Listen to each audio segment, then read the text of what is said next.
What is going on? What is going on? What is going on, party people? It's your boy, Coach D Brown, former big leaguer, former first-round pick with the Kansas City Royals. Give me all this knowledge that I can in this youth baseball space, helping kids get maximum exposure in and around the country, and helping kids get into schools, man. Listen, man, we're going to try this again, all right? A few days ago, man, I had my boy to the left or the right, depending on how you're looking, to me. Come on, we had a little technical difficulties on both our parts, but he was kind enough, man, and knew I needed him to come on here, man, and share some light on Texas A&M International University, man. And I know a lot of people were anxious to come on last week and ask some questions, man, but because of the technical difficulties, I wasn't able to. So I got my guy in. I asked him to come back on, and he said he's more than willing to do this. So we got him on for the second time. We're going to, hopefully with this technology aspect and the live stream, we're going to get this right today. All right, he's stationary. He's indoors. Just came in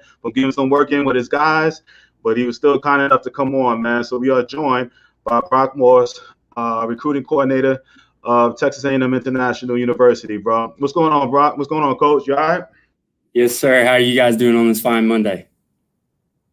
All right, cool, man. I hope you enjoyed your Easter. I hope everybody enjoyed the Easter yesterday. All right. So, Brock, man, listen, Coach, man, I do this every time, man. Let's hear about, the school, bro. No, in fact, before the school, I want to know more about you. All right.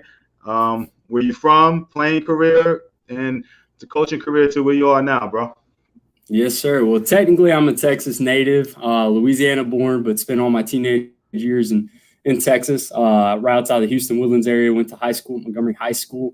Was an unfortunate surgery casualty later on in my high school career, so ended up having to leave the state to play, but made it happen playing junior college in Illinois, Morton College. Then I finished my career up playing NAIA baseball at Sterling College in Kansas, and then was fortunate enough to hop right into coaching right away at what was then a second-year program called Ecclesia College in Springdale, Arkansas. And then from there moved into Georgia JUCO, where I had spent the last 6 seasons until I was previously hired here at Texas A&M International. So previous stop was Georgia Highlands College as the pitching coach and recruiting coordinator out there. Good deal, bro, man. So from Texas, came to Georgia, now I'm back in Texas, man. So I'm anxious to hear about Texas A&M International, man. I haven't heard much about it. You told me a little bit, but I want my listeners to hear this too, man. So, what level is level is Texas A&M International? Yes, sir. We're in it. Go ahead. Sorry about that. You go, bro. We're an NCAA Division II school. We played in the Lone Star Conference, which in the field of baseball, it's actually a really good conference across the board in every sport. But in the field of baseball, we're arguably a top 2, top 3 Division II conference in the country. And, we've had multiple schools in the last 5-6 years outside the conference play for or compete for a national title, make the World Series. So any given year, a top 4 team in our league can win the national title. Right now, we've got 3 teams inside the top 25 in Division II. So really, really good baseball conference. And UC talent, a couple weeks ago, we played Angelo State, number 1 in the country.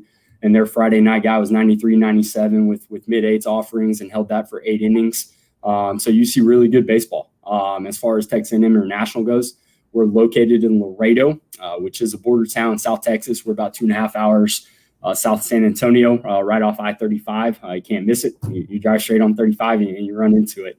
And the school itself, we're just shy of 10,000 students, right at 9,600 this year. So our enrollment has actually gone up the last 2 years. One of the very few schools across the country that COVID has not slowed our enrollment. And brand new staff here at International. Our head coach was Philip Middleton. Is Philip Middleton. He spent the last 7 years inside the conference doing some really good things. Texas A&M Kingsville as a recruiting coordinator there. He was hired in October. He hired me as the first hire in November away from Georgia Highlands. And our second assistant, Luis Reyes, he was from another successful Division II out in Oklahoma, and he serves as our hitting coach. All right, cool. So this is your first time at a 4-year school? Is that if I'm hearing that right? This is your first year and on the staff of a 4-year school, no? Yes, sir. Basically, Ecclesia, my first stop was a 4-year institution, but I was only there for 1 year. They competed only at the NCCAA level. So that was just my lone 1 year. Outside of that, I've been in junior college, but this is my first stop at the NCAA level of any kind, Division I, Division II, Division III. But I am excited to get to the 4-year route. There are some differences between 4-year and junior college, but definitely glad to make it happen. I want you to expand on that, man. So, 4-year JUCO, a JUCO and a 4-year school, man. Just tell the pluses and minuses, knowing that, obviously you coach at a 4-year now, and I've been at a JUCO. We had some heated topics earlier today about the JUCO route when it comes to major league rosters and 4 school guys compared to high school and junior college guys that made major league rosters. What are some of the pluses and minuses between a 2-year and a 4-year school, being that you coach at both now? Yes, sir. Well, coming from a guy who was fortunate enough to be at a really good junior college, one that we built into one, at the places that do it right, you're going to get a degree, you're going to advance. And what I mean by advance is have multiple options, hopefully, in terms of scholarships moving on to the 4-year level that give you the ability to choose the right fit for you.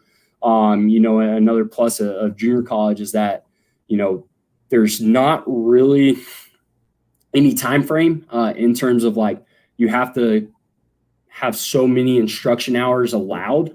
It's pretty much, you have this amount of time frame in terms of weeks to practice, and you go inside those practice weeks, whether that's 8 to 12 or 8 to 8, doesn't matter. You just are allowed practice in that amount of weeks, period. The NCAA level, we have to follow so many hours per week of instruction with the guys, but just flipping back to junior college, so those are 3 really big pluses in terms of, the opportunity to get a degree, advance to places, get opportunities you maybe didn't have coming out of high school, develop your game because the amount of time that a coaching staff can spend with you, the amount of games you can play in the fall. But, and I love junior college, so it kind of pains me to say this, but, a really big negative of a lot of junior colleges is that if you don't end up in the right place with the right staff, you're not going to get a lot of help to advance onto the 4-year level. You're not going to get a lot of help in the classroom to help yourself graduate. And you may or may not have development tools because of a tight budget with it being at junior college. So those are some quick positives and negatives. And now coming to the 4-year route and the NCAA route, you really have another difference of a opportunity to develop, like especially here at International. One of the 3 things that we always talk about, is obviously the development plan for the player, what that looks like for you as a pitcher, as a position player, the opportunity to lift. That is a huge part of development. You've got to have a good strength program, and then, where you're going to eat and where you're going to sleep. We have good facilities and a great cafeteria that's, all those things are involved in developing the athlete and allowing the athlete to, raise that floor, reach that ceiling. So those are some big pluses there. And then obviously, 4-year out, every which level is going to have their differences. Division I is going to vary a little different from Division II, Division III, and so forth and so on. And so far in my time here at International, I've pretty much found that the biggest negative of the NCAA is that you don't necessarily get as much time with the guys that you would like in the fall. In the spring, we kind of have to stick to those 8 hours of practice time a week, non-game practice time, 20 hours a week total between whatever we do, lift, practice, team meetings in the fall. But if you do it right, you'll find a way to develop the guys in that time frame. Man, good deal, man. So now you gave me the JUCO and the Division II, differences, but we hear this stigma, for a lot of kids, it has to be D1 or that's it. Give a little assessment on, obviously you kind of got into it a little bit about how good the conference is and the type of level of competition. You just saying the other day you faced somebody 93, 94, whatever, but tell the difference in your estimation between the Division I and Division II levels. Well, again, this is an area that I can bring back up in junior college, just seeing the talent there. a lot of people think that the best players across the country, no matter what level, go to Division I. And that's not the case. There are a lot of times that Division I coaches miss players, just like we all do at some point in time in our career. But there are very, very good baseball players everywhere. And the draft constantly right now is kind of a 4-year route. I know you touched on that a little bit. The 4-year right now is really big with the draft stuff. So there are people in and out of Division II baseball getting drafted these days very often. So you're going to have the opportunity to play really good baseball. Kind of how I touched on, one of the arms that we face. But that's pretty much every Friday night. In our league, everybody's running out. Somebody that's low to mid 90s. Might see upper 9s. There's a few closers in this conference that are upper 9s. National Division II Player of the Year offensively is in this conference, and he was probably going to win it again this year. And that guy's 6'4", 230 pounds, left-handed hitter, and there's nothing that guy can't do. He's got tools across the board. So obviously, I would probably say the biggest difference is, Division I is going to have less development time to get guys like that. They might have the opportunity to maybe pluck that guy straight out of high school, but there are a lot of programs in this country at the Division II level that take a very, very good high school player and develop him. And you can turn yourself into a legitimate draft pick while getting a great degree, playing great conference baseball, and having the opportunity to do things. And you absolutely can make those things happen in Division II baseball. Man, I know, man. I especially being out in Texas with the level of competition, we got a bunch of guys over here putting their petitions in. Let's see what we got. Hey, Coach Houston here, 22-23, 6'3", sitting at 384 miles an hour, 1 PO, 1 middle infielder, catcher, right-handed pitcher, switch hitter. All right, in the Houston area. All right, the Malachi Grant says 6'2", 60-yard dash, 4'4", 40, center field, first base pitcher. All right, I gotta see this. All right, and 6'2", 60. We got. Come on, hey, Dad, we got to get this together. Let me see what you got. All right. Do you have room for 21? Rodney says, do you have room for 2021s? My son's lefty in Katy, Texas. Yes, sir. We're still working on the 21 class. We've been fortunate enough. We've done very well in it.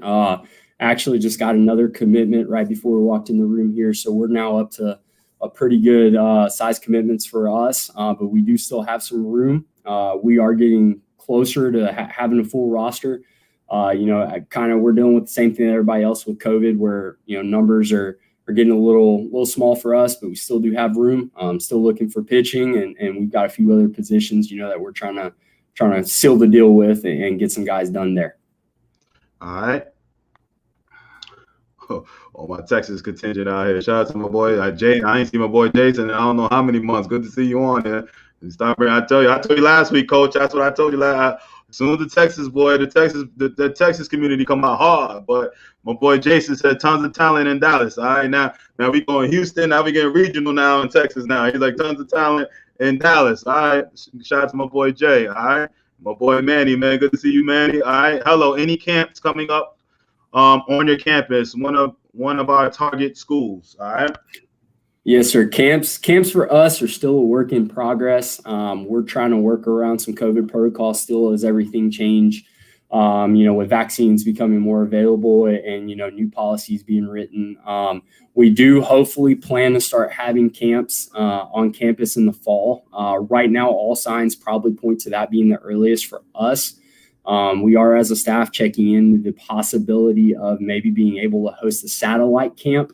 On maybe a high school field or in conjunction with another school that can run camps on their facilities, but nothing will take place at International, unfortunately, during the summer.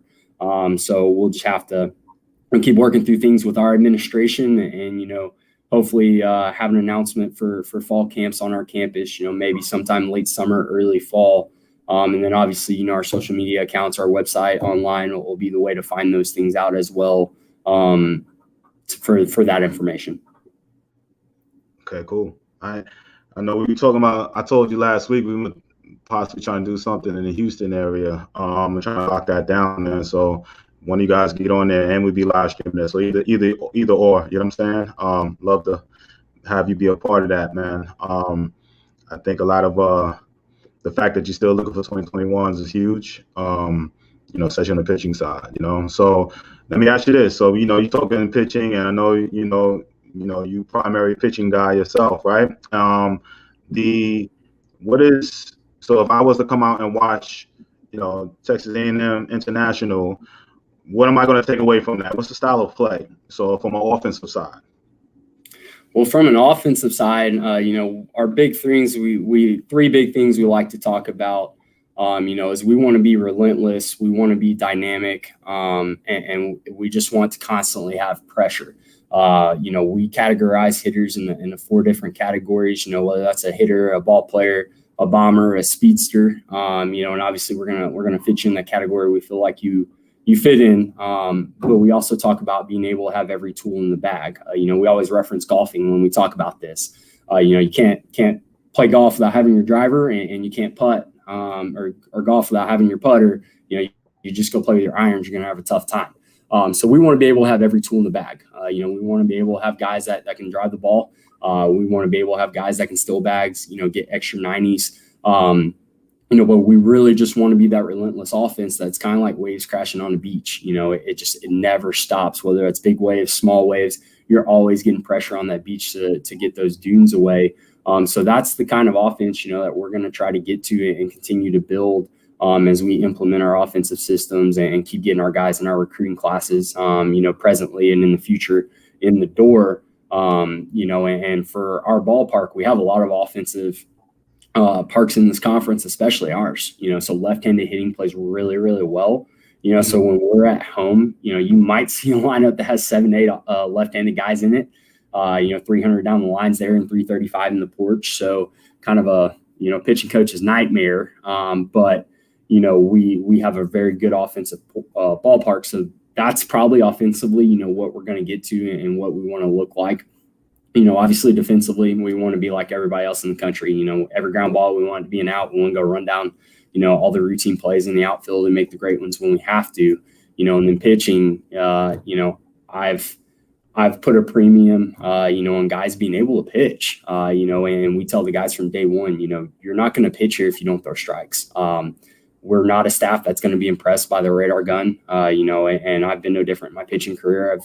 And I love him to death. He's in minor league baseball now, prime example. But I've got 95 to 100 arms that throw 20 innings in 60 games because they just don't throw enough strikes. So that's our number one thing here is that you're not going to pitch if you don't find the plate.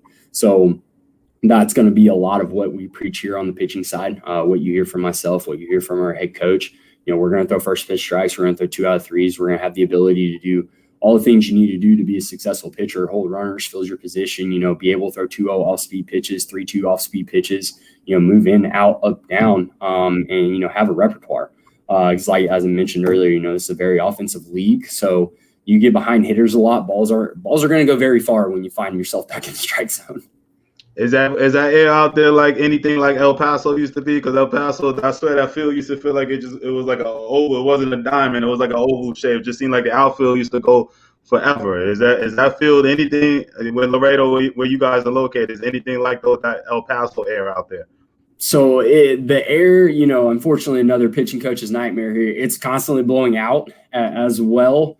And we have a few teams in West Texas in our conference and some other Midwest teams in the conference in Oklahoma and Arkansas. So, yeah, you get a lot of teams in this league where the air just makes balls seem like they go forever. So talk a little bit more about, I know you said the ball field plays towards lefties, really nice. So talk more about your facilities. Yeah, so facility-wise, we're fortunate enough we have our own facility here on campus. It's actually right by the dorms, so it's easy access to the guys as well to go from practice. But we're fortunate. We've got multiple weight rooms for guys to use, whether that's a student rec weight room that's actually really, really nice. I compare it to a brand new Gold's Gym where it's got everything you need. It's got CrossFit equipment, new lifting equipment, that kind of stuff.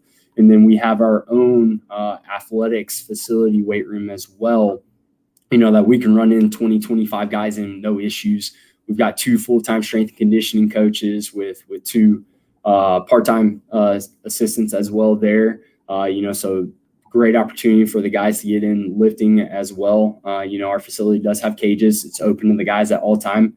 We're a staff that we want the guys to take advantage of having the facilities available to them, so they have combinations to get to the equipment and grab anything that they need, whether that's ground balls, extra work hitting, whatever the case may be. And then obviously, kind of touched on the cafeteria part, the dorms part, and then another missing part of facilities that I also think is a big development tool that a lot of people want to talk about is an athletic training room. We have a great athletic training room that has every single piece of equipment that you could think of that somebody needs to use for prehab, rehab type stuff.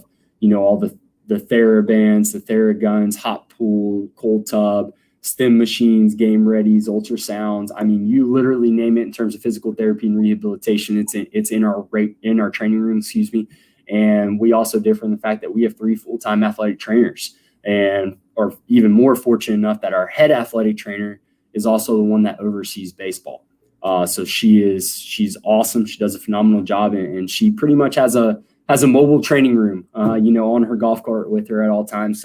So she does a lot for the guys before the game, during the games, and after the games as well. All right, good deal, man. All right. What's the best way to get video to you? Best way, it obviously is always probably going to be email. My email is online at our athletics website. But for those that, can easily write it down right now, it's brock.moss@tamiu. That's TAMIU.edu. And obviously in today's social media world, I do accept DMs on Twitter, a video as well. But those are going to be the 2 easiest ways to get video to me, and as far as emailing goes, I haven't really come across an issue on our server yet of not being able to open videos. So I believe all formats there work pretty well. All right, I'm gonna post that right now. All right, always need to be ready, and I'm never ready for that. And I do this all the time, and I'm never ready. But here you go. I usually wait to the end, but I understand everybody like, dude, I love the school. Give me the information how I get the coach, and then let me get up out of here. So, but here you go. All right. So yes, sir, and that's correct. All right, I got you. All right, I copied it from your email we got earlier. So, all right, Clay, love the new background. I appreciate it. Last week I popped this little background thing. I usually just have 2 screens over here. I'm just trying to step it up. All right, so you joined right at the right time.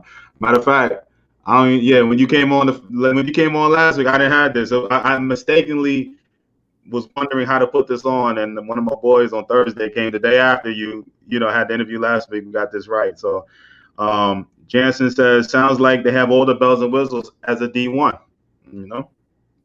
Yes, sir. We're fortunate. We have a lot of stuff, and an unsung point that a lot of people don't talk about either. And it's not a really big selling point, but we do believe it is part of the athlete experience and the athlete development, as well as, travel on the roads to away games. We're not stuck in 15-passenger vans with the coaches driving. We travel nice charter. We stay in nice hotels, and we eat good. We eat what the guys eat, so we don't want to be eating $5 hot and readies all the time. So our guys get fed well. Jason's Deli, Firehouse, all those types of places, and lunch, dinner, all those things. So we do everything we can to help the development of the athlete in every aspect that we can. Love it. All right. Let me see here. Rodney says, do y'all follow any pitching programs such as Driveline? So we have all those tools. We have access to the weighted balls, the plyos. We're going to constantly be adding, pitching tools, as we call them here at International, to our tool shed every year. That's an area that we want to spend on for sure. Development is pitching on the pitching side. So we're constantly going to be growing that tool shed for the pitchers to use. But as far as specific programs go, I'm not a cookie cutter in terms of the program is what I write up, and that's the only way we're going to do it. I've had a lot of arms that have been successful that all they've ever done is long toss and flat ground. And I've had other arms that basically what you would follow known to be the prototypical 2AT driveline program where they're doing all the mobility stuff, the weighteds, the plyos, the run and gun pull downs, the velo days, plyo days off the mound, mound blending, and doing those things. So it just comes on to me as the pitching coach, and it's my job to find what works best for the guys. I do tell the guys to be open-minded. If you've never tried those things in your life, I've seen them have a lot of success with guys. So I just ask you to give an honest effort with it. And if it doesn't make us better, we don't like it, we don't do it. So it's kind of we have those things, but find the best program for the guy. I hope that answers the question to what you were asking. Okay. What was your Twitter again, Coach? Twitter is actually, hold on, let me check. It's been so long since I've actually known what my handle is. I'll give that out. It is at Coach Moss 30.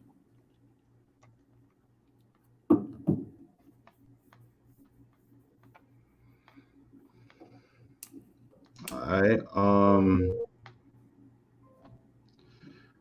And Michelle Sikara says, "God bless Texas." All right. That sounds like another insider over there. I know I see an inside thing when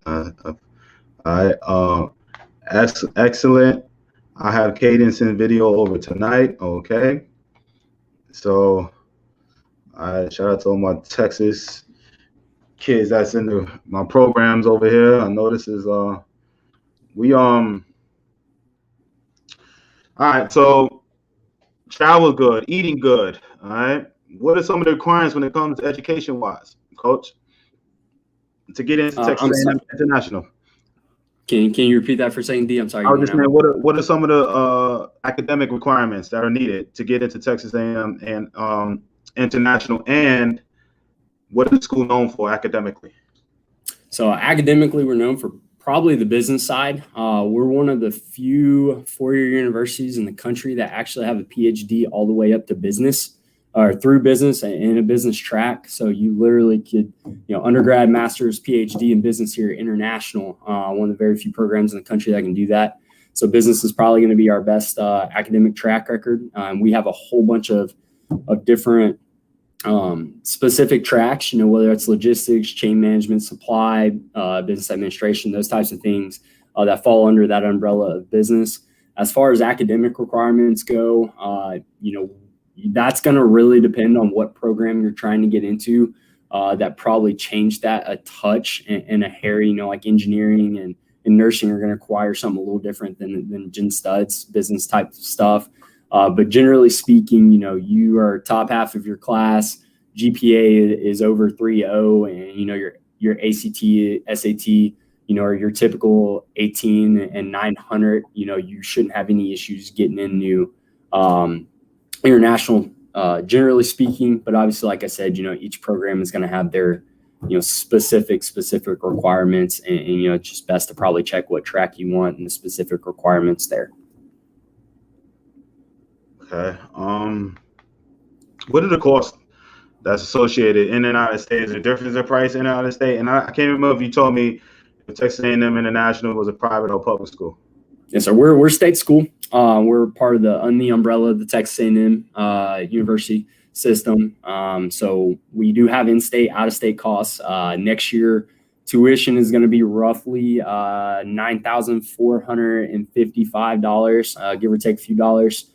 And then, our all-in costs, counting tuition, fees, room and board, we're roughly about $18,500 for an in-state student, not including books there in that cost. So books or whatever, you choose to make them, how you choose to buy them. And then basically an out-of-state student, if they are not waived to in-state by receiving an academic or athletic scholarship, then their cost is about $36,000. So it pretty much doubles. But if you do receive an academic or athletic scholarship worth $1,000 in either category, you are waived to in-state. Nice. So what are those minimum requirements when academic wise? At the top, say I'm out of state kid and my academics, I know you mentioned the bottom bottom line number to get into the school, but what are those any academic, what are those academic requirements for an out-of-state kid to qualify? Yes. So for a transfer, I'll just start there because that's the easier one. We are 4-year to 4-year or JC guide to us. You're a 3.5 or better there to receive academic money. And that's as long as you haven't taken more than 90 credit hours. You qualify for that academic if you're above 3.5 or better. And then for the high school guys, it kind of starts in that rank percentage is how we give out really the majority of academic scholarships. It's not GPA based. It's based on your class rank percentage and your test scores. So our bottom line scholarship, which covers roughly about 40% of tuition, it starts at a 21 ACT, and you're in the top 25% of your class. And the SAT is 1040. And then they kind of just climb higher from there. So there's a 4-tier category there, and pretty much the top category, which is tuition for the year academically for a high school guy. You're getting that if you're pretty much at a 2930 ACT, 1300 SAT or above.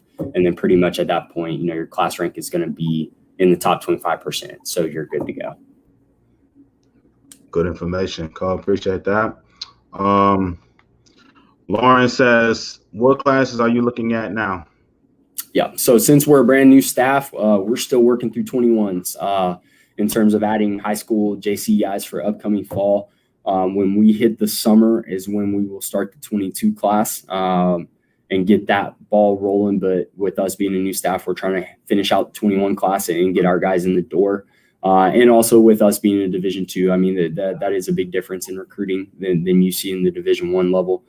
Rarely ever are we going to be, looking at more than just the senior and class and JC class of that year. Every now and then, maybe we venture into the junior class or the upcoming JC class kind of while we're working on that current one, but never will we be at the Division II level, committing freshmen, sophomores, that type of thing.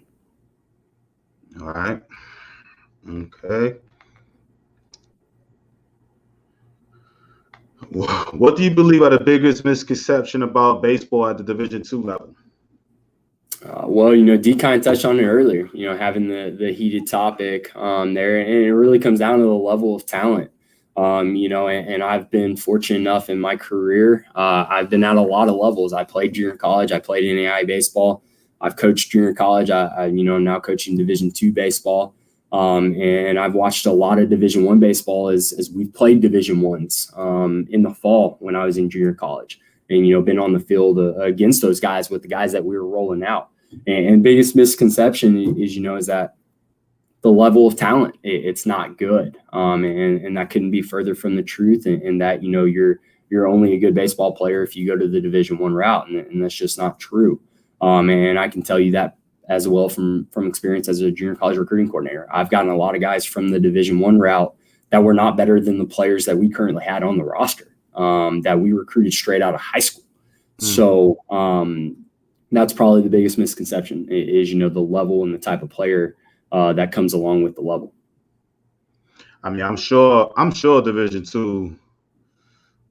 II, ball in Texas has got to be just as good, if not better, than a lot of smaller Division Is across the country. I mean, you guys are, Texas is known for great baseball. And speaking of that, from the recruiting side of things, man, I know you're currently on your 2021s, but like as you expand and get acclimated and, finally get to breathe. I know right now it's kind of, go mode with a new staff and everything, but what's your plans? I mean, obviously you coaching in Georgia, in the JC level over there. I'm sure you got a lot of ties back east and in the South. Where you see yourself currently, the roster now, are there pretty much, all Texas kids? Are you planning to go out of state to recruit, stay at home? What's your recruiting, landscape as far as now and in the future goes? So definitely right now, our model is probably more Texas guys. And, that might even be pretty true for our entire time here, just due to the fact of, how scholarships work for us, and just the amount of players, obviously because of the size of Texas, that we have access to and availability to recruit. We're probably always going to be very, very heavy Texas, but we don't care where you come from, man. If you can play and you can help us, and it makes sense for us, it makes sense for you. I don't care if you're from Antarctica and you walk upside down. If you make us better, man, we're going to find a place for you and try to make it happen. But, definitely just if you're looking at roster, hometown, that kind of stuff, you probably will almost every year see majority Texas guys. All right. Have you ever recruited brothers? Oh, absolutely. And we've our entire coaching staff has absolutely had times in our coaching career where we've had brothers on the same team. We've actually offered brothers this year already, multiple sets of twins. We've signed a set of twins, and might actually have two sets of twins by the time we roll in the fall. Wow. Again, we don't care. If you're good, you're good. You make us better. We're going to find a way to make it work if it makes sense. Now, you guys are fully funded, and can you tell the difference in scholarships? You know what I'm saying? For our, I've had a fair amount of D2 schools on here, but for that listener that may listen to the replay or hear from a Division II coach for the first time, what are the scholarship differences, and are you guys fully funded? Yeah. So I'm fortunate enough. I have a lot of knowledge in this just from coaching at the multiple levels and having to deal with it. But in the junior college route, you get 24 scholarships to sign. At the NAI level, you get 12 to filter out however many, athletes you want to offer. You got 55 guys on your 12 scholarships, whatever it is you have. The Division III level, you're only getting academic money there. The NCAA does not allow any athletic scholarships. At the Division II level, we are allowed 9 scholarships to disperse throughout the team. And we kind of follow that same mold that I just said. If we want to put 40 guys on scholarships throughout, our given scholarship amount, we can. It's not a set number like junior college.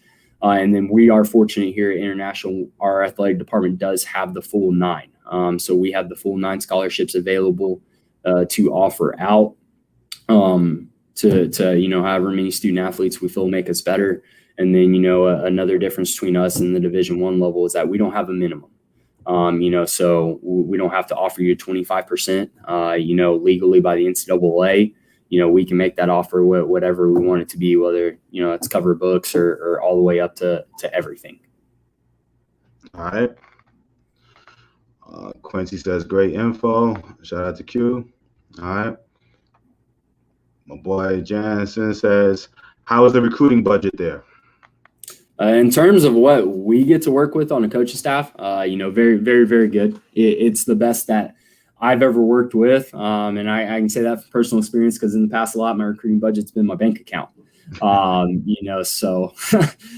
we have everything that we need to obviously go around the state of Texas. If we need to fly out to Atlanta, go watch a PG event, go to Jupiter, Arizona, wherever the case may be, we definitely can make that happen with our budget.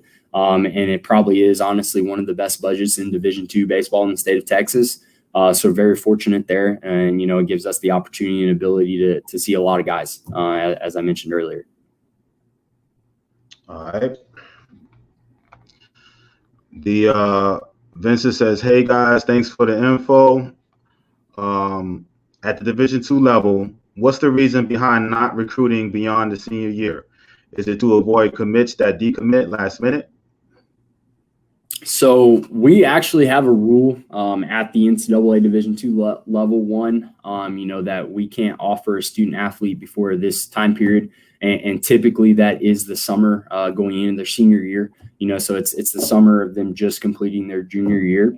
So we're obviously going to follow the rules. We're not going to do anything there. But, on the other end, it's just at this level, especially with us, it doesn't make a lot of sense to recruit players that are still away from a time period, that is really a good evaluation in terms of where you're at right now with where we are at. It's very, very Can different. Can you explain that, Coach, a little bit more, please? Yes, sir. In what way? Like, saying where they're at compared to where you're at in the recruiting, process and all of that. Just if you could just explain, why a 23 and a 24 right now? One, I guess, then legally now, what I'm saying, NCAA rules wise, and compared to where you are with your own recruiting side of things, what I'm saying, why what's the best thing for a 23 to 24 parent to do, what I'm saying, that's interested in Texas A&M International? But go ahead. I know that's like two different layers to that question, but I hope I explained it. Yes, sir. No, I understand. So when you take away the NCAA aspect and you physically just look at the player, okay. and this is not a knock, it's just a truth. But when you're 15, you're 15. You're a high school freshman. There is a 4-year time period where so much stuff could happen. You could be 88, 92 as a freshman, or run a 6'4" and be, the best hitter in your district, your league, your conference, whatever your respective state calls it, and then all of a sudden things change because of whatever variant, comes into your life, whether that's a program changes and, where you have to move or this, that, and the other. And at the Division I level, guys are doing that based on projection. They are projecting you to be this as a senior. Well, we're at a level, that makes no difference for us. We're going to get the high school seniors and the junior college transfers. That's who we're going to get. So who you are at 15 is not who you are going to be at 20, 18, 19 most of the time. So why should we recruit that, when you take away the NCAA level? And there's nothing wrong if you know in your heart of hearts that this specific school at 15 is where you want to go. But also on the flip side of things, like you're 15, go enjoy life. There's a lot of stuff that can happen. And you have the time to turn yourself into that type of player, as long as the commitment, the work ethic, and the right, backing, obviously in your life and in the things you have accessible to you to help yourself turn into that type of player, you can make that happen. But just in terms of, evaluating, our roster to those guys, and again, this is not a knock, but, you're not a grown man at 15, 16 years old. There are 21, 22, 23, and now because of COVID, 24 and 25-year-olds in this conference. We're not going to spend our time, looking at a 15-year-old going, how much more facial hair are you going to get? Are you going to grow? Is that body going to have 30, 35 pounds on it in 3 years? We're going to try to get as close to an evaluation of what's at our level as we can. And of course, the easiest way to do that is going to be to look at high school seniors and junior college players. I know when we roll out our best 9 and our Friday night guy, what that looks like. And I've got a lot clearer picture when I show up to a high school game and look at a senior and go, are you that? No, you're not. Or yes, you're that, and you're better than that. So that's really, kind of a big reason, outside the NCAA level, why you just don't see Division IIs trying to go sign, freshmen and sophomores, go get those 15, 16-year-old guys to commit. Man, great answer, Coach. I appreciate that. Also, for that kid or parent who is uncommitted as a senior, is it a foregone conclusion that they're a D2 player?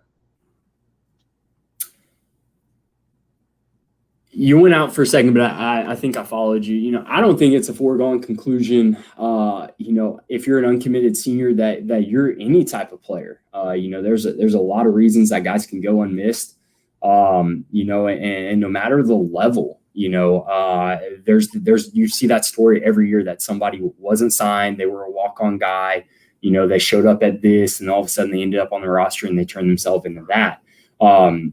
There's a lot of reasons why kids go uncommitted, and it's no fault to their own. It's no fault to their parents or their travel ball guy. It's just dynamics of, what is going on in programs around the country and especially right now during COVID and roster situations. But no, I mean, you're not bound to a level if you're uncommitted right now, and it always comes down to, you just got to find the fit, and be willing to also understand that realistic expectations versus what you want sometimes, are not the same thing. And what is available are not the same things as those two things. And you've got to be, able to put that aside and look for that fit. For example, you're an uncommitted senior, and all you have right now are junior college offers, Division II offers, but you want to go play at Baylor. Just first Division I popped up in my mind, but Baylor doesn't even know who you are. Well, now you're talking wants versus expectations and what's available. So it doesn't mean to say that that's pinning you to a level that you're that type of player, but there's just a lot of dynamics that go in, that'll tell you, hey, this is where I'm at right now. And it's just, this is what it is. Good info, Coach. My boy Lawrence said, any California players on your roster? Yes, sir. Actually, one of our starting infielders is from San Diego. We have committed a junior college player that's from San Diego, and it actually is an area that we think could be a very good spot for us for out-of-state players, and we do want to try to continue to recruit the San Diego area, whether that be signing high school guys out of San Diego or getting those San Diego guys that leave and go junior college, and then they end up here. All right. Good to know. My boy Lawrence is up in the Bay Area though, so he ain't. It's like, so. Denver says, understand you are not allowed to offer scholarship to freshmen and sophomore, but are you allowed to show underclassmen interest? Do you still encourage kids that are underclassmen to send film? Good question. Yep, it's a great question. So we're not allowed to contact you. If you're not past that date. The potential student athlete or PSA as it's called, they can reach out to us. And if they reach out to us, we are allowed to engage in conversation. They can send us film, and we have no issues with that. If you're 23 right now and you for sure know, international is where you want to be and that's the school you want to make happen, absolutely. You can reach out. Like I said, email me video, DM me video, and it's just a way for us to keep tabs on you. And when that time comes out, that we're allowed to start recruiting you legally by the NCAA, we can all of a sudden have that, better base built and evaluation because we've now had the extra opportunity to see you because you sent us film, for X amount of time. All right. J. Mike says, good info, Coach. All right.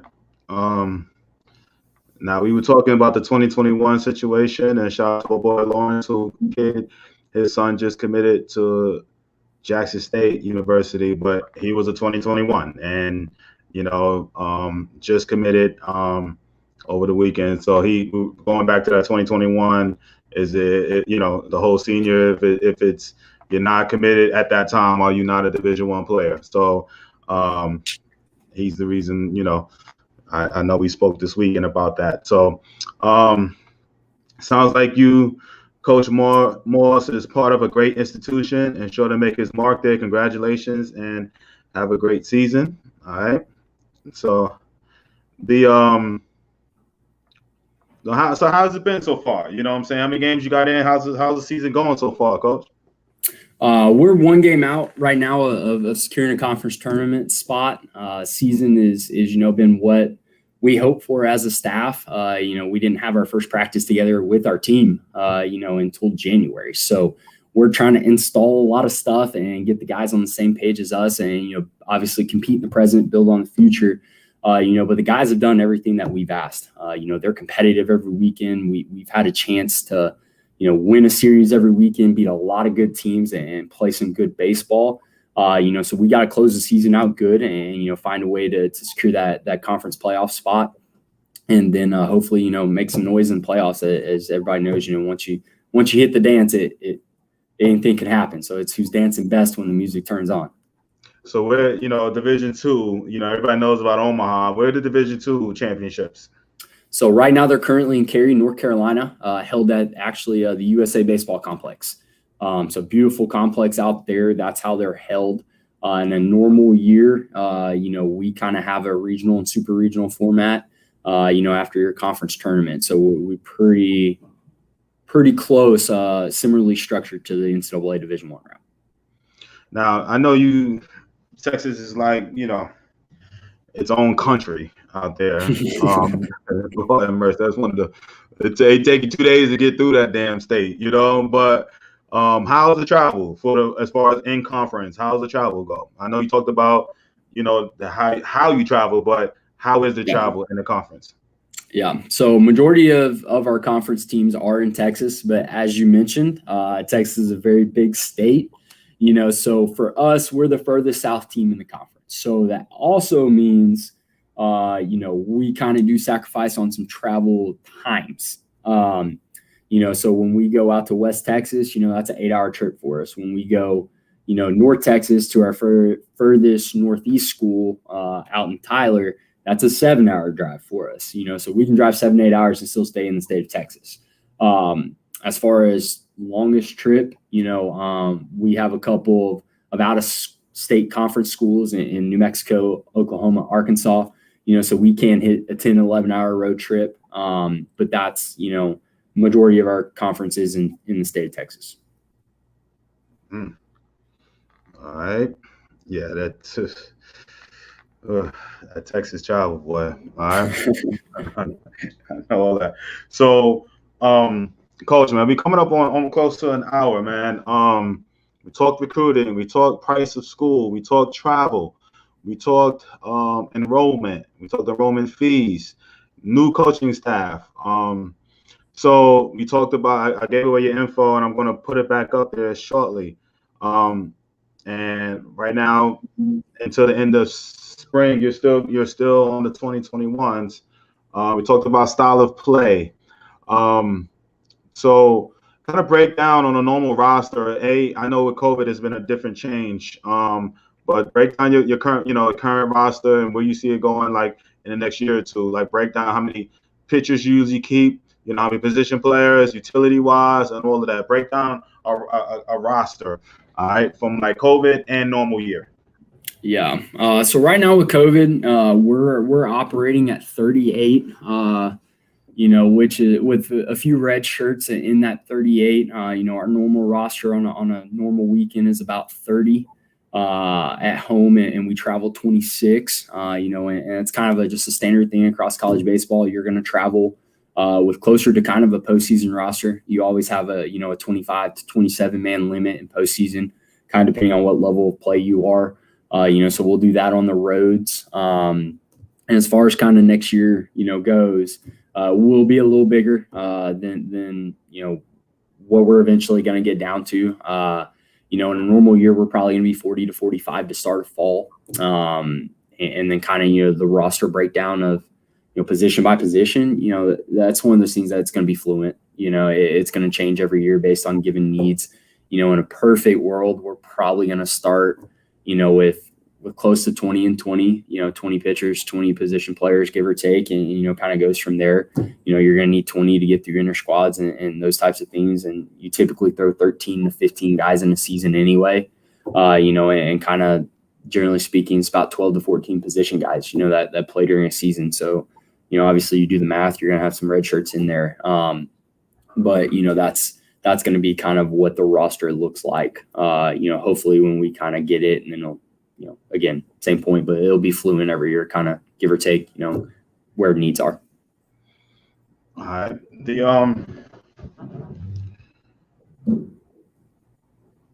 From a, speaking of inter squad, So if I'm 2022, can you talk about the difference of, like, say the campus does open up. This would be my last question.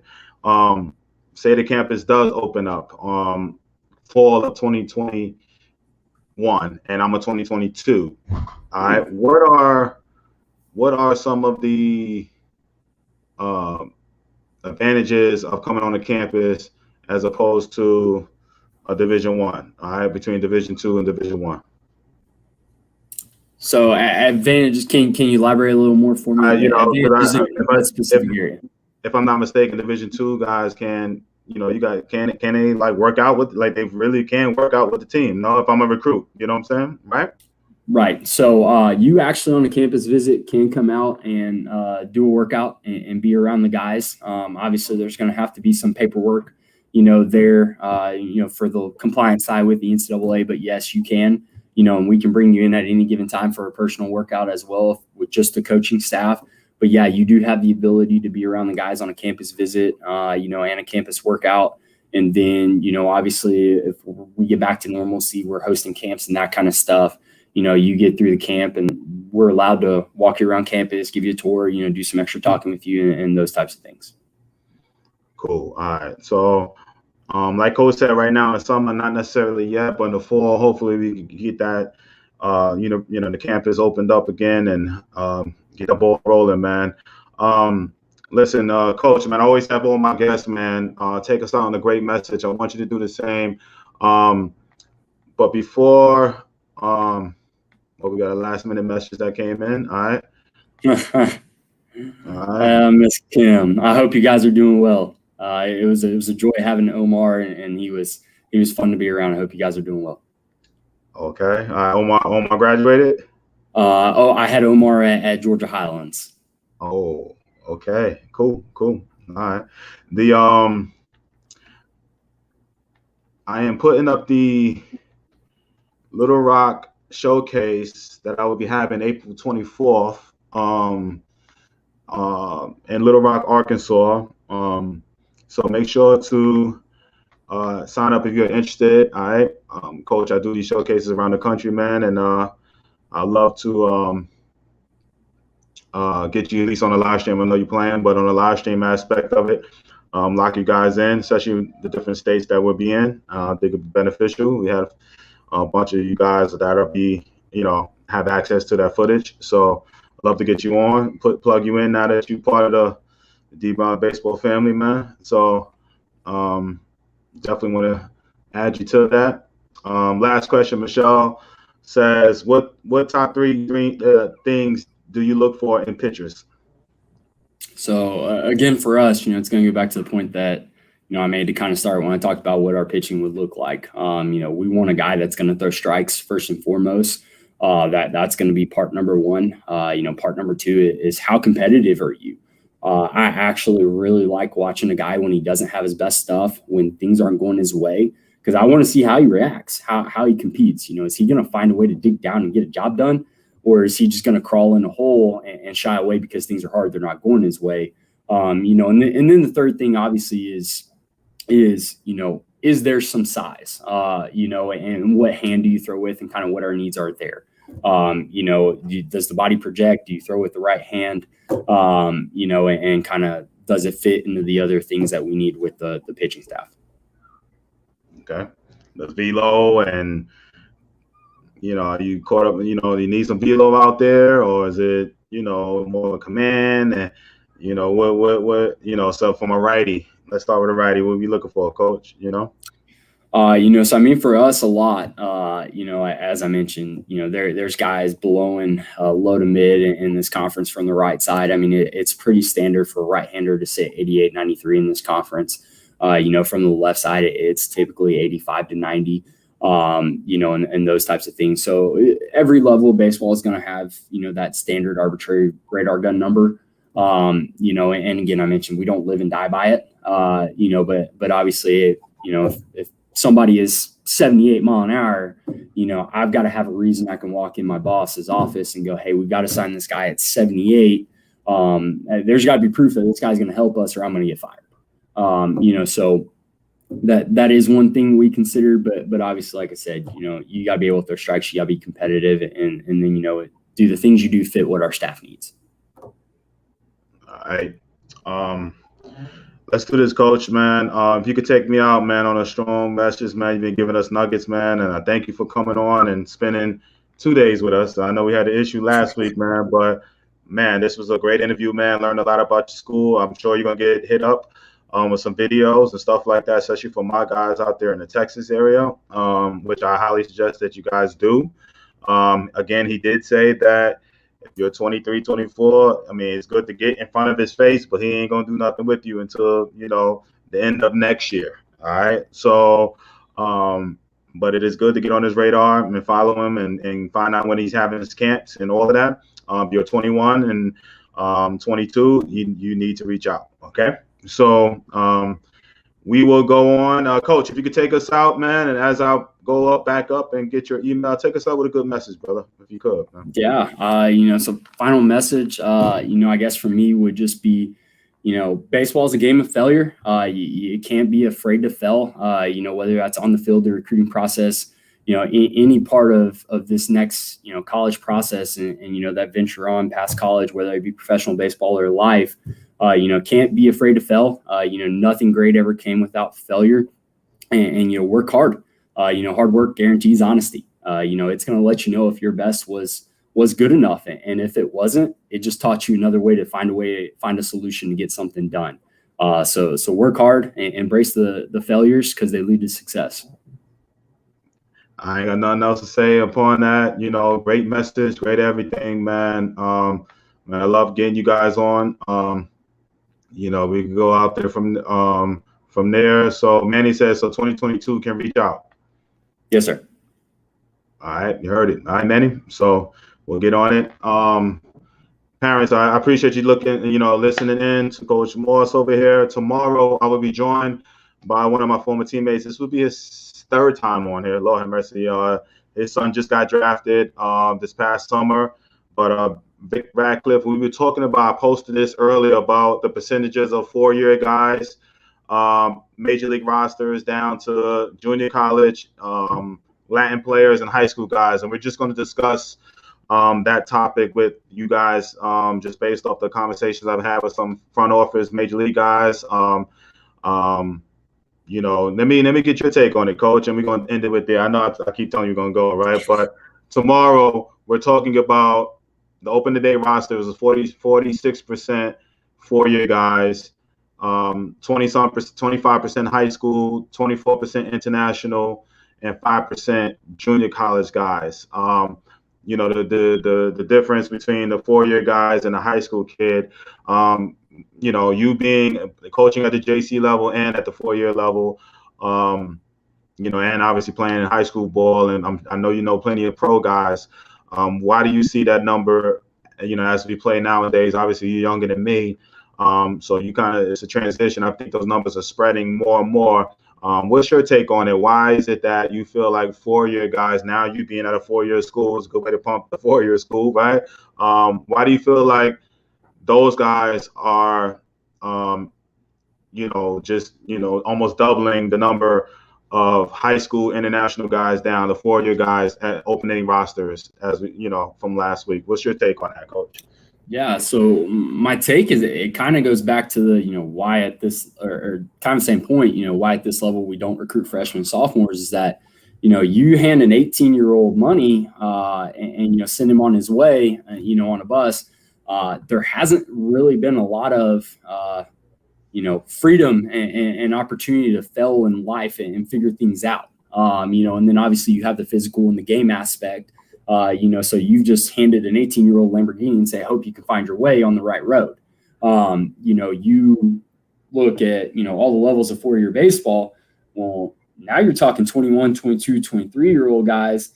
They're seasoned, they're more mature with just life aspects. They've had to succeed and fail and figure things out for the last 4 or 5 years in, their respective school.